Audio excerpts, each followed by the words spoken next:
Hey everybody, how's it going? Hope you're having a lovely day. Today I'd like to follow up on the videos I did on Futurehome. They're a company that makes smart home products that are no longer going to work unless you pay them a subscription fee. They changed the terms of the sale. You may wonder, how are they allowed to do that? They're allowed to do that because they bankrupted the old company and then started a new company that seems to have a lot of the same staff, same products, almost the exact same website, just different terms that say that you now have to pay a monthly fee for what you already paid for. And I received an email that is very, very relevant to this that I wanted to push back on. Lewis, why do you keep talking about this company? I do not care. I do not have a smart home. I'm never going to have a smart home. Anybody who's stupid enough to buy these products without doing their research to figure out that the manufacturer could turn them off at any given time is somebody that deserves to get screwed. Just because I live in the same country as these people who have this problem does not mean that I want to constantly hear about it on your fucking channel. I do not understand why you keep going over this issue as if it is something that is going to affect us if we have a modicum of education or understand the issue. Most of the people you're talking to already get it and are not people that are stupid enough to have this happen to them. And if it happens to them, I did not buy that product, so it does not affect me. I'm going to guess that there's a little bit of Babelfish in translation here because the person seems to have a Norwegian name. I want to go over this in two ways. So firstly, I want to go over it from a practical standpoint, and then I want to go over the moral standpoint of it. So the practical standpoint, when you said that I didn't pay for this, so it doesn't affect me,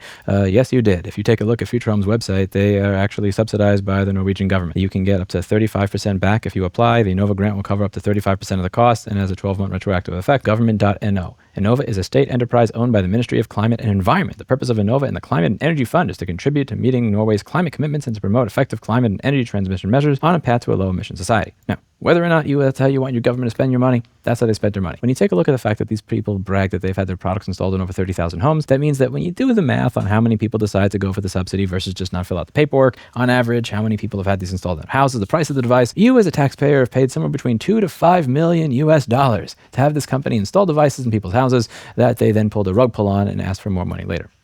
You paid for this, whether you like it or not. So even if you are somebody who did not decide to purchase these devices as a Norwegian taxpayer, I think that you have some mild interest in not screwing over all of your fellow taxpayers. Secondly, I do not like the idea that we should live in a world where everybody has to look over their shoulder when they do everything. Do I look over my shoulder when I'm walking down a dark alley late at night in a bad neighborhood to go to a nightclub? Sure. Do I feel like I should have to look over my shoulder when I buy a thermostat? When I join a gym?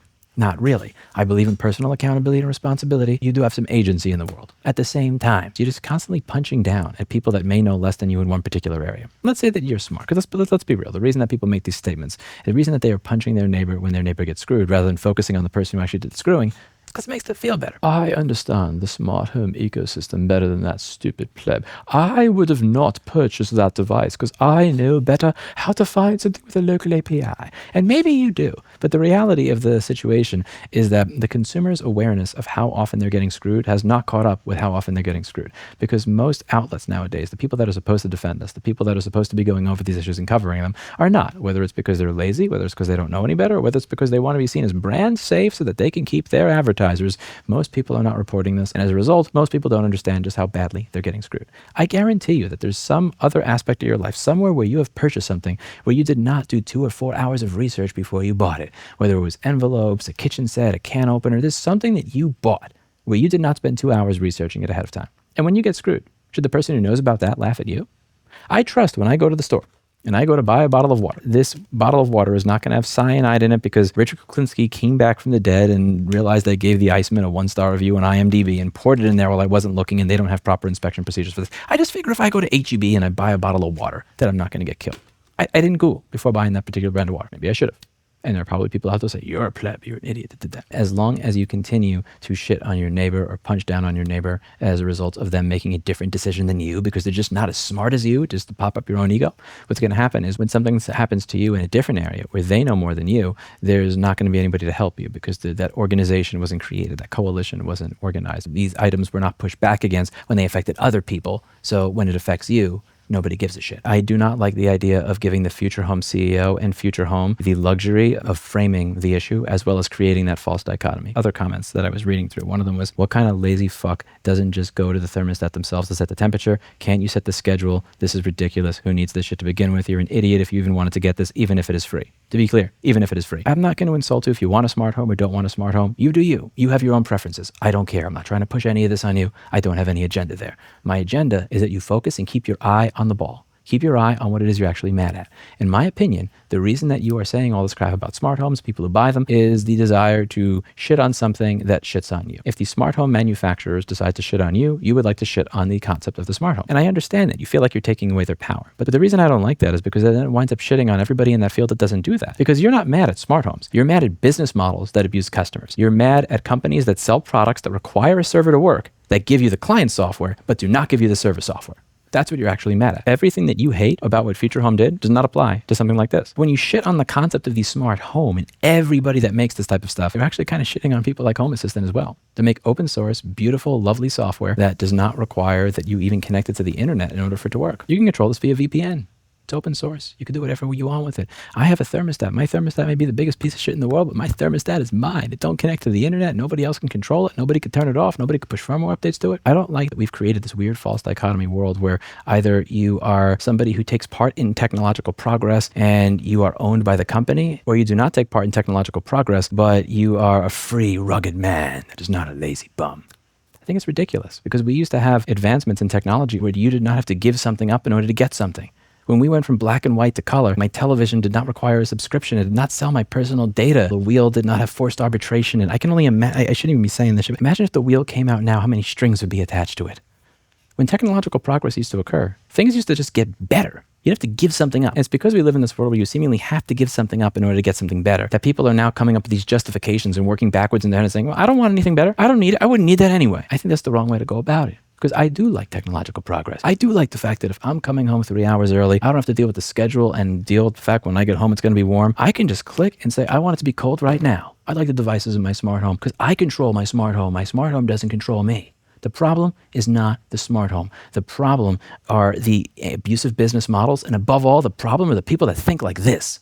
We also have the duty not to infringe the IP rights in the process. So it is in fact the manufacturers who have the relevant rights, not consumers. General Motors was doing this thing where their car would collect data on you. That data would then get transmitted to the manufacturer of the car. General Motors would then sell that data to brokers like LexisNexis, who then sold it to Geico. And then Geico could raise your insurance rates based on how you drive without you ever consenting to the process. This is spying. This should be illegal. This probably is illegal. The Attorney General in the state of Texas is going after them. The FTC is going after them. And I hope that more go after General Motors because what they did is wrong. But when I would talk about cars that collect your data in the comments, what would happen every single time is there'd be a bunch of flurry of comments on electric vehicles and how electric vehicles are shit. You should buy one. Fuck EVs. And listen, I'm not here to push my preferences on you. I'm not here to tell you to buy an electric car. If you think electric cars are pieces of shit, we're welcome to have your opinion. I don't care.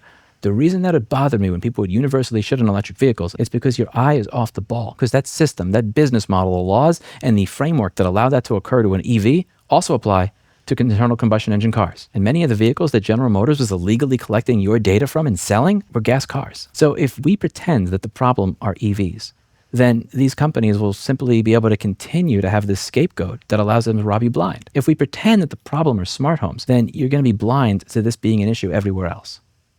Because it is everywhere else. I want you to keep your eye on the ball, not because I want to force you to put smart devices in your house or sell you this shit or tell you have to get an EV. I want you to keep your eye on the ball because I don't want you to be distracted. It's not the specific type of technology. It's the abusive business model. It's giving people access to the client without giving them access to the server when the product requires a server in order to have its functionality. Next up, I'd like to read an email that I received. I would prefer to remain anonymous, but I want to provide you with some information regarding the Futurehome bankruptcy and how Elkjøp, the largest reseller of consumer electronics in Norway, has handled this matter. Spoiler, it's poorly. I also want to preface this by saying I am not a lawyer. See, I said the full thing, and this is based on my understanding of Norwegian laws. Again, if you're going to say I am not a lawyer, that's totally fine. Just never say it as an acronym. I'm not sure if you know this, but Norway recently received some new consumer purchase laws in 2024 that significantly change what rights the consumer, as well as the reseller, has in terms of reclamation. These laws should entitle anyone that purchased a Futurehome in 2024 or later to be able to return it, as it breaches the terms regarding digital updates, specifically Section 27 and the fact that digital firmware is supposed to be updated or delivered after purchase falls under reclamation as well, but any device purchased before January 1st, 2024 would be covered by the old laws.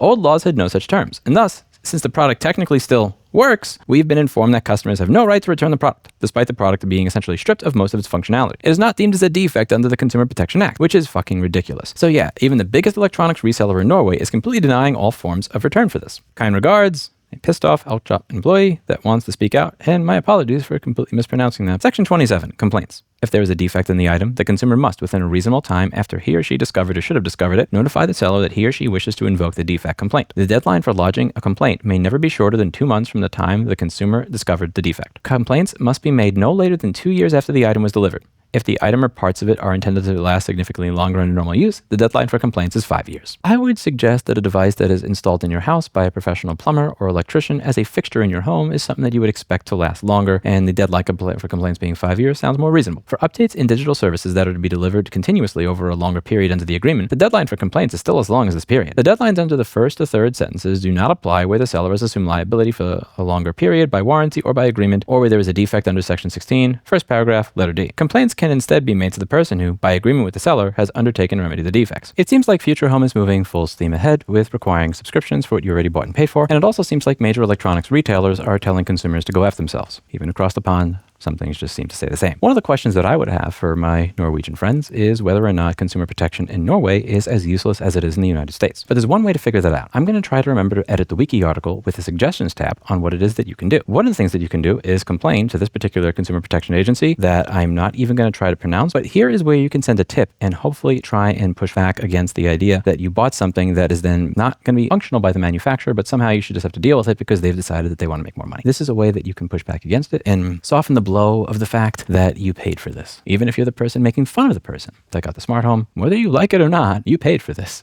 What I really want people to keep their eye on the ball with is Section 1201 of the Digital Millennium Copyright Act and laws like it that claim that it is a breach of the law that's punishable by 3 to 5 years in federal prison if you break a digital lock on what you bought and paid for and show other people how to do it. Because as long as devices like this exist, it's going to be important that this is something that is pushed back against on a regular basis. This law is the most anti-ownership thing that I can think of in the United States right now on the books, and I'm going to be pushing back on stuff like this as often as I can. Now here's something that I can use your help with. We documented what Futurehome did. But what I also want to do is I want to start pushing back against the misinformation, the fear, the uncertainty, and the doubt. When I said I provide a bounty of $5,000 to somebody if they can figure out how to properly make these devices work in the way that they did before and give you back access and control over them, the CEO of Futurehome said this is considered illegal hacking. This is something that I hear a lot from manufacturers when they are rent-seeking. In my opinion, when a manufacturer wants to rent-seek instead of innovate, they will create systems that they can allow them to just continuously extract revenue from you without actually providing innovation. And anytime somebody reverse engineers around those things, they say that's illegal hacking.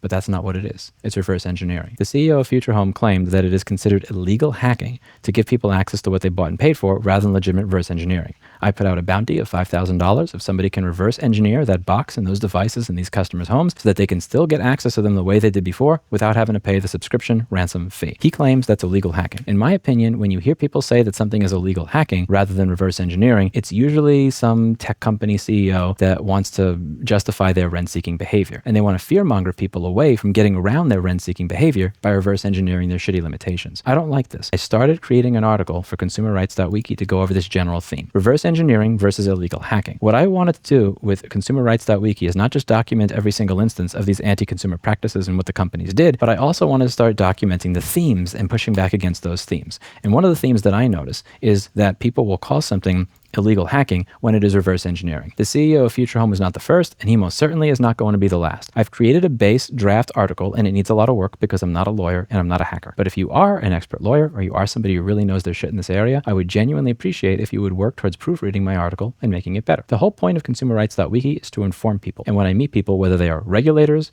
journalists, legislators, or others who want to understand the issue, who may be misinformed on this, I want something that I can point them to that covers these types of cases and, more importantly, explains the difference between illegal hacking and reverse engineering in a way that a layperson can understand. And really comes with the citations, the evidence, the proof, the court cases, the precedent that goes over that. Are you able to help me with this? Because if you are, I'd highly appreciate it. The article is going to be linked down below. Thank you very much. That's it for today. And as always, I hope you learned something. Keep your eye on the ball. Keep your eye on the practices. Keep your eye on the business. And keep your eye on the fucking people that say that the companies have the rights and not the consumers.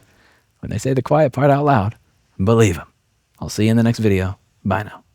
We also have the duty not to infringe the IP rights in the process. It is in fact the manufacturers who have the relevant rights, not consumers.